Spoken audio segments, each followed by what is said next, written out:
Hello and welcome back to Obscure Jewels, where I am your host, as well as your narrator, Crayola Coaster.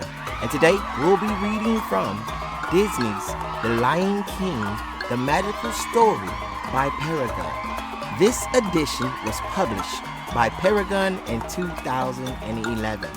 So as always, if you have a copy, please grab your copy and let's read together.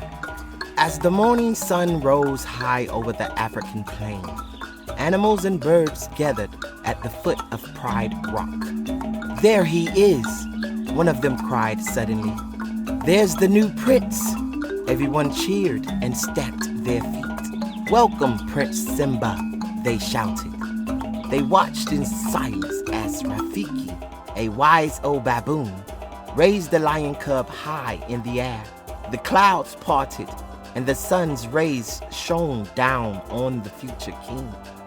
Slowly, Rafiki lowered his arms and took Simba back to his proud parents, King Mufasa and Queen Sarabi.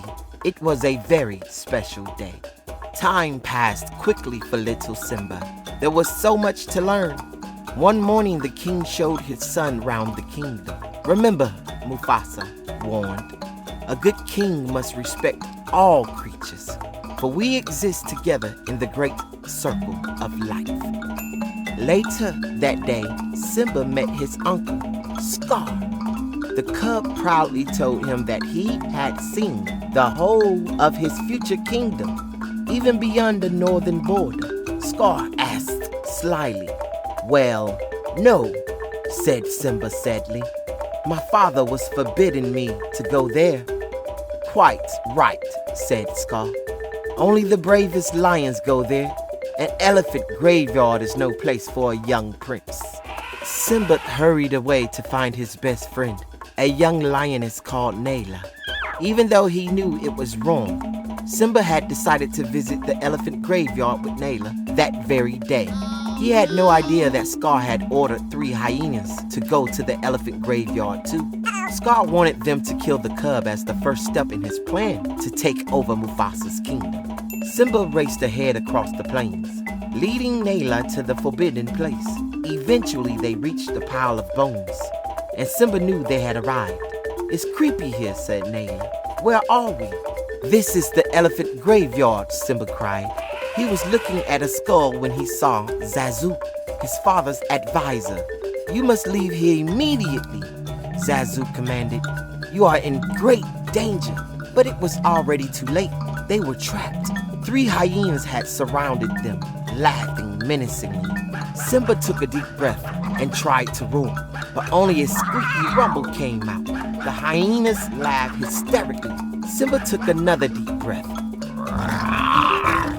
The 3 hyenas looked round into the eyes of King Mufasa. The hyenas fled, howling into the mist. Mufasa sent Nayla and Zazu ahead and walked slowly home with his son. "Simba, I'm disappointed in you. You disobeyed me and put yourself and others in great danger."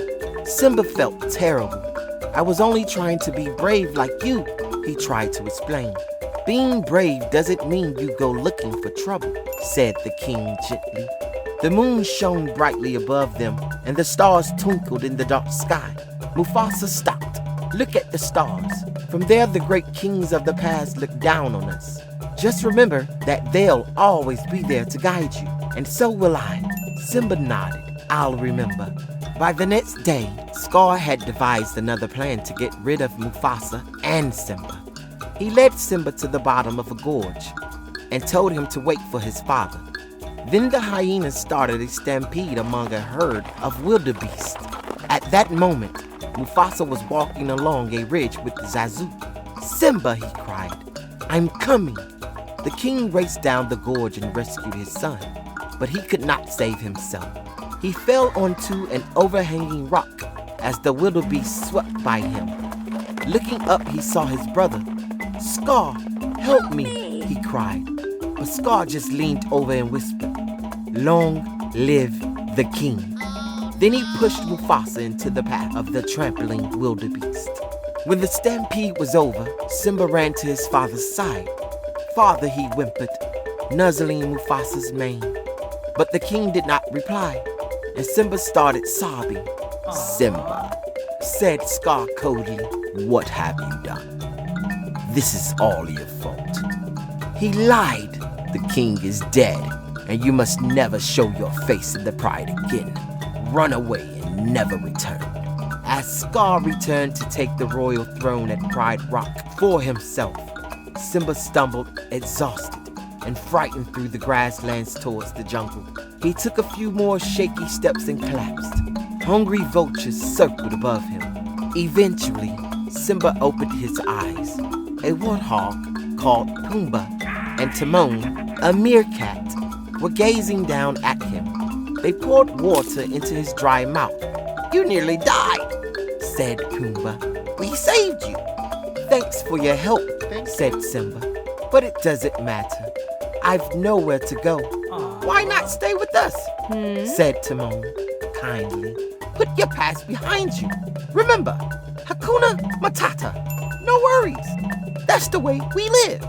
Simba thought for a moment and decided to stay in the jungle with his new friends. Many years later, deep in a cave, Rafiki stared at a picture of a lion. "It is time," he said, smiling, and prepared to leave. The very next day, Simba rescued Pumbaa from a hungry lioness. It was Nayla. The two friends were delighted to see each other again. Nayla told Simba about Scar's reign of terror at Pride Rock and begged him to return. "But you're alive! Scar has no right to the throne," she said. "I can't go back. I'm not fit to be a king," Simba said sadly. "You could be," Nayla told him. Simba showed Nayla his favorite places in the jungle. "It's beautiful," she said. "I can see why you like it, but it's not your home. You're hiding from the future." She turned and left her friend alone. That night, Simba lay by a stream thinking. He heard a noise and looked up. "Come with me," said Rafiki. "I will take you to your father." Simba followed him in wonder to the edge of the stream. As Simba looked into the water, his reflection gradually changed shape and became his father's. The reflection rose into the sky, and Simba heard Mufasa's voice. "Simba, you must take your place in the circle of life. You are my son and the one true king." Then the reflection and Rafiki disappeared. Back at Pride Rock, the rains had been late coming and the land was dry. The hyenas paced impatiently round King Scar. "We're starving," they howled. "The herds have gone. There's nothing left to eat." Storm clouds gathered in the sky, and a lightning bolt scorched the earth. As the dry grasses caught fire, flames swept towards Pride Rock. A lion appeared through the smoke. It was Simba. Scar lunged at Simba, determined to kill him just as he had Mufasa. In the fierce battle that followed, Simba finally heaved Scar over the cliff face. Scar called to the hyenas to save him, but Nayla and the lioness drove them back. Simba was victorious. Nayla went to Simba's side. "Welcome home," she whispered as they smiled at each other. It started to rain. The heavy drops soaked the dry ground, and stream beads filled up once more. The plains came back to life and the herds returned. One dawn, the animals and birds made their way again to the foot of Pride Rock.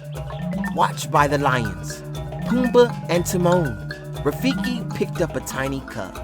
He showed the new prince, the son of King Simba and Queen Nayla, to the cheering crowd below.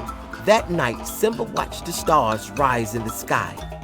"Everything's all right, Father," he said softly.